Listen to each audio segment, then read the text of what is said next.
Phew.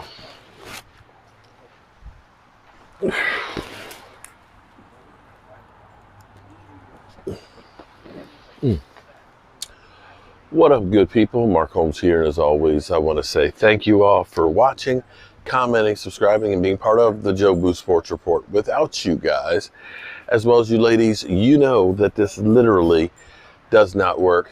It is finally freaking Friday. Actually, it is midnight. And I appreciate each and every one of you guys being here and being part of the Joe Boo Sports Report. You know, it's crazy. It's crazy. Now, the difference of this year versus last year. You know, it was really cool because tonight I had Game Time Brian, Primetime Brian, and DMV in the house tonight.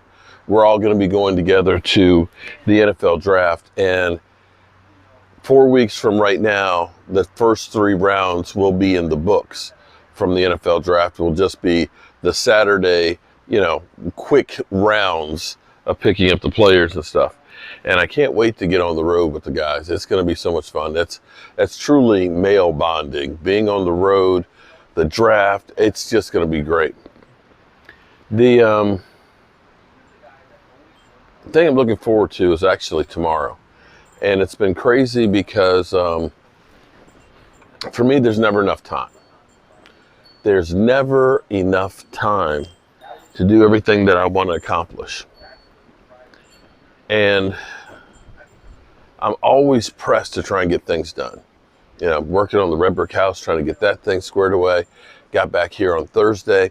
Of course, the autograph signing show is tomorrow, or actually today. The doors open up in 10 hours. And I just finished cutting the last piece and putting the ink on. I need to let that dry for a couple hours, sand it, and get the varnish on it. So I'll need to get up at 3 o'clock to do that. And then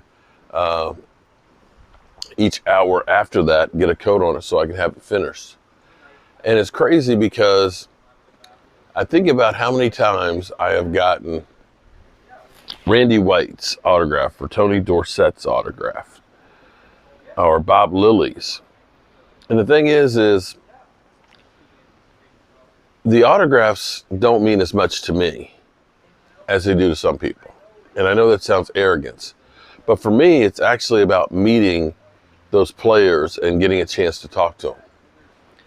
And I look at this from a different vantage point. See, one of the reasons why I started doing YouTube and Facebook and stuff was because I was fortunate enough to have my wonderful wife. But not only that, because of her job that she was working with the NFL, and I got to be a volunteer to help out on trips and things. You know, I was her gopher or her in case shit happens person that I could help out the situation. And I remember where I had the drop the mic for your life moment. It was taking Roger Staubach back to his hotel, one-on-one. I'm sitting here with Roger Staubach right next to me, and right here is his finger with that first Super Bowl ring on it. And we talked about the pistol offense and whether or not RG3 was going to revolutionize football. God, that was a long time ago. But I will never forget what he had said.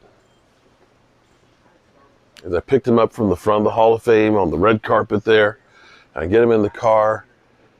He said to me, "It's just great to be remembered, and I wish I had more time to sign more autographs." And I'm looking at, and I'm like, you're Roger Staubach. Nobody's going to forget you. But I understood what he meant. Because when I got back, and I went back to the autograph tents, and in the tents, they had the main ones. You know, you had Lawrence Taylor there, and Chris Carter's, and, you know, Franco Harris, you know, all the big name NFL icons. But then they had another side tent that had guys like Chris Hamburger and Forrest Gregg and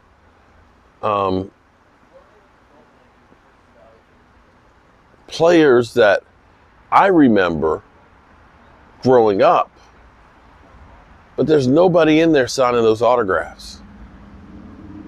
They're just sitting there at the tables. And I'm now understanding what Roger meant. And I learned this lesson again last year or 2 years ago, when I was at the Pro Football Hall of Fame. And for me, it was the second, drop the mic on your life. If I die tomorrow, I can die a happy man. Being at Drew Pearson's after party. There's Roger Staubach, there's Bob Lilly, there's Charles Haley, there's Michael Irvin, there's Doug Crosby, there's Tony Dorsett, there's Randy White.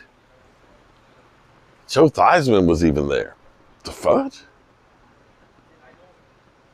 And they were all there roasting Drew Pearson, getting into the Pro Football Hall of Fame. And I recorded this whole event, and I'm like, this is gold. This is the shiznick. And what I found out, all of you out there that are always talking about we got 5 rings, didn't give a rat's ass about the guys who earned those 5 rings. Not at all. I don't think that video had more than 3,000 views.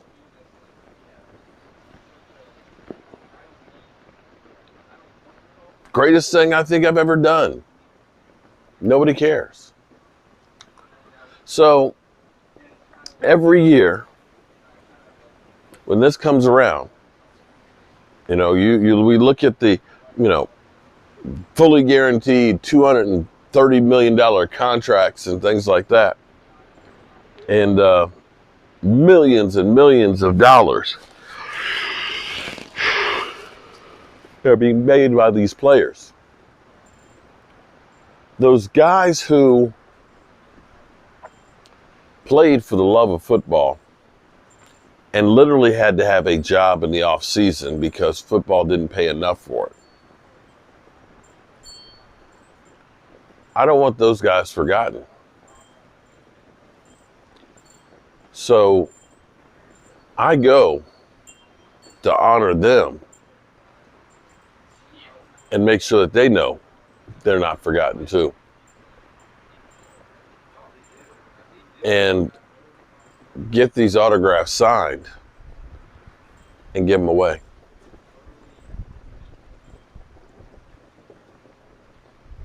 I think about my own legacy. I think about it a lot. I think about it every night that I come out here. Shannon Sharpe, as much as I think he's an idiot, said one of the most poetic things in the world. Every day you are writing your eulogy. No truer words have been spoken. My hope is the things that I do, the kindness I try and show, will be the things that live on beyond me. This red brick house, this 203-year-old house, when I'm dead and gone, I hope people remember that it was me who was there trying to save that piece of history, that kept it from being bulldozed over, and that maybe it lives on for another 200 years. And that's how I'd like to be remembered. Whew. Well, good people, I didn't sleep much last night because I was busy getting this stuff together.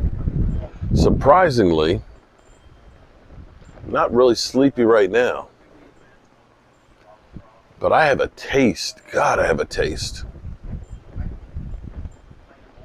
I would love some hot fudge ice cream. Damn, I would love to have some hot fudge ice cream.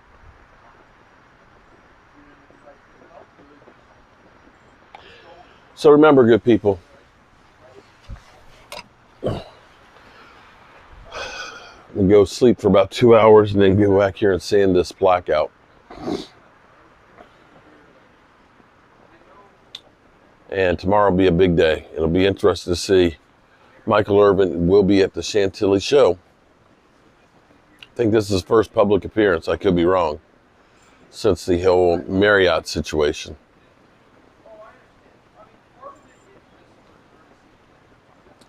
Remember, good people, tell the people you love them. Because you might not get the chance again. And I love you guys. Damn, I want a hot fudge sundae. Be good. God willing, I'll see you soon.